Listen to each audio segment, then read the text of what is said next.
Good morning, students. Welcome to science class. Lesson 10, Respiration in Organism, Part 2.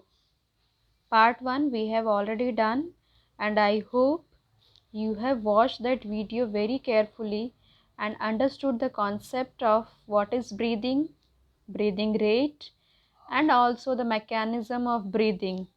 That experiment is very beautifully shown in that video, so enjoy that video and also understand how breathing takes place inside any human body.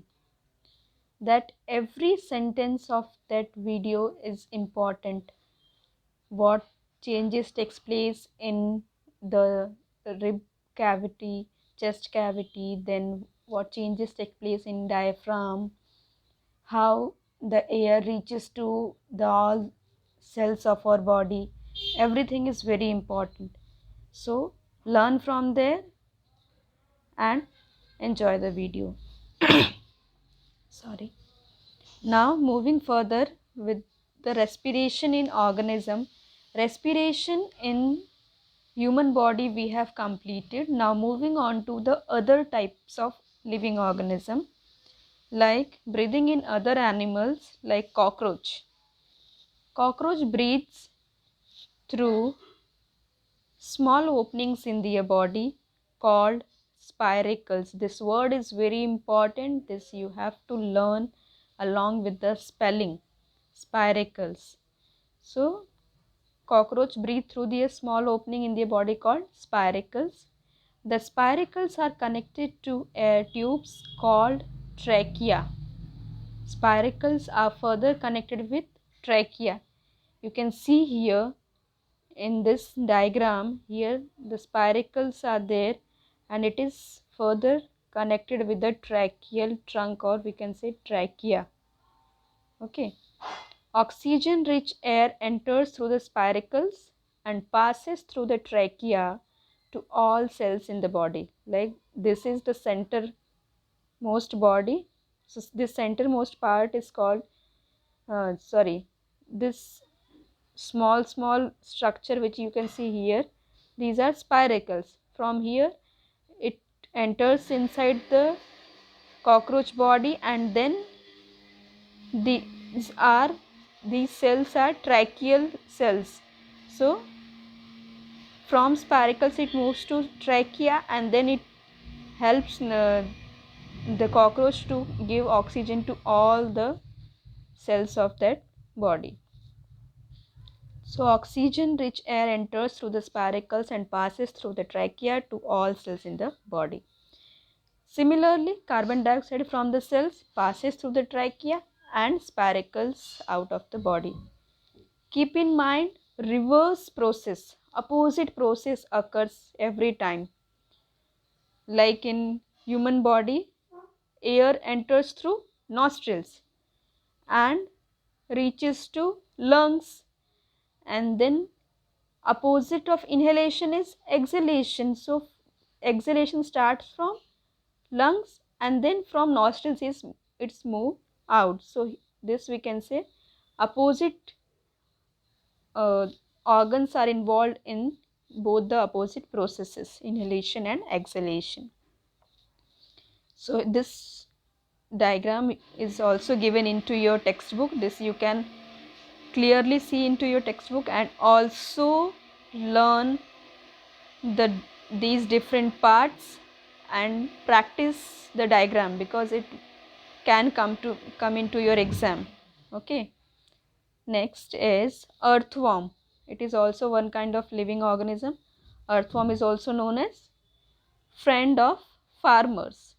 So earthworm breathe through their moist skin.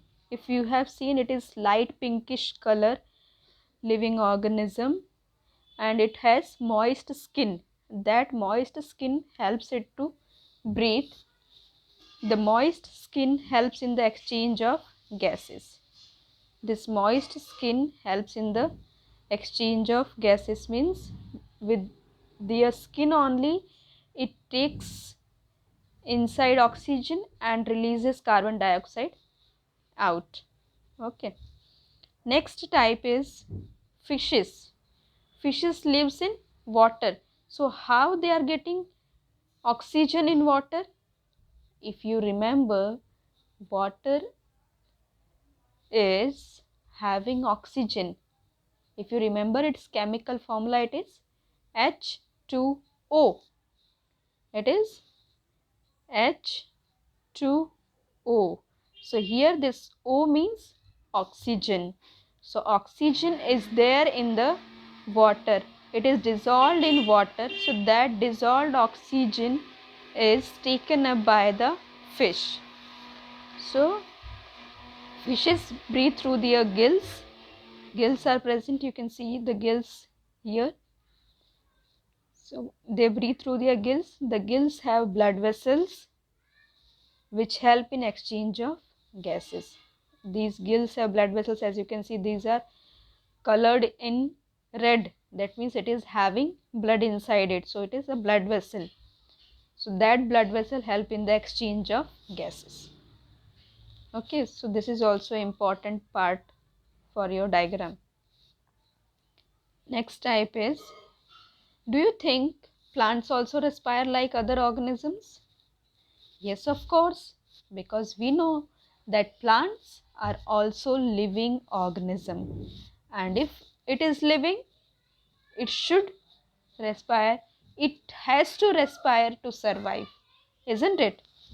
So plants also respire like other organism. How do plants take in oxygen? Just like the other living organism, plants too respire. They respire through the tiny pores on the surface of their leaves called stomata. This word is not new to you all. This already you have learnt in your 6th standard. Stomata are there on the leaves surface. So these stomata, you can see small pores are there. That pores help in the exchange of gases.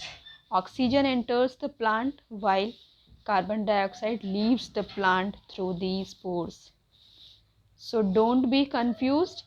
As other living organisms respire, similarly it takes place in plants also. Oxygen is taken up and carbon dioxide, that is CO2, is released. So it is same process in the plants also. What you have learned, that plants gives us oxygen. How it is taking place? That oxygen comes by the method of this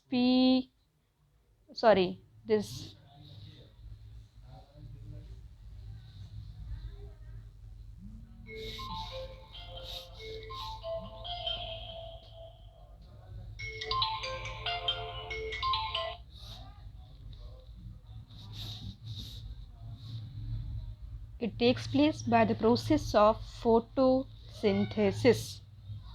You know the process photosynthesis, the method by which plants prepare their food. So by the process of photosynthesis they prepare their food and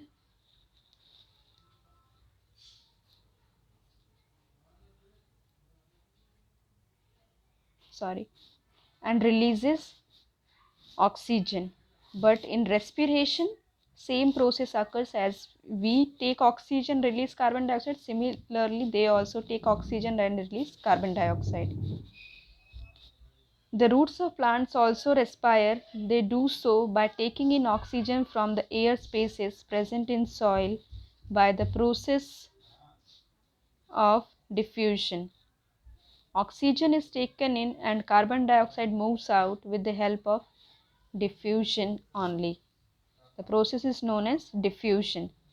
This type of gaseous exchange takes place in the younger roots only and not in the older roots. In the older roots, the exchange of gases occurs by lenticels. The lenticels are thin-walled, loosely arranged cells with intercellular spaces present for gaseous exchange. So, roots also respire. They take oxygen which is present between the soil particles. Okay, and the stems, leaves, flowers, other parts of the plant, they take oxygen from the leaves by the help of stomata. Okay. The part of oxygen that is produced by the plants in photosynthesis is utilized by the plant for breathing, and rest of oxygen is given out by the plants through stomata, which we use for breathing. What they are saying, it is the answer for your question, that how we get oxygen from plants.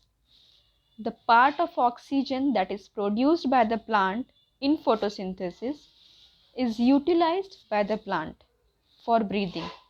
Means whatever they produce, some part of it is utilized for breathing, and rest part means whatever is leftover part of oxygen that is given out by plants through stomata, which we use for our breathing. So plants gives us oxygen, that is true, but it is the rest, or we can say leftover part of oxygen, not whole part we are getting, because some of the part it is also using for its respiration. Understood? So here we end up with this chapter, and I hope the chapter is very short and very clear to you all. Read the textbook properly so you will be more clear about the chapter. Within 1 or 2 days, I will be forwarding you the question answers of this chapter. So write that into your notebook and complete your notebook on time. So from next week, we can start with the new chapter. Okay. Thank you.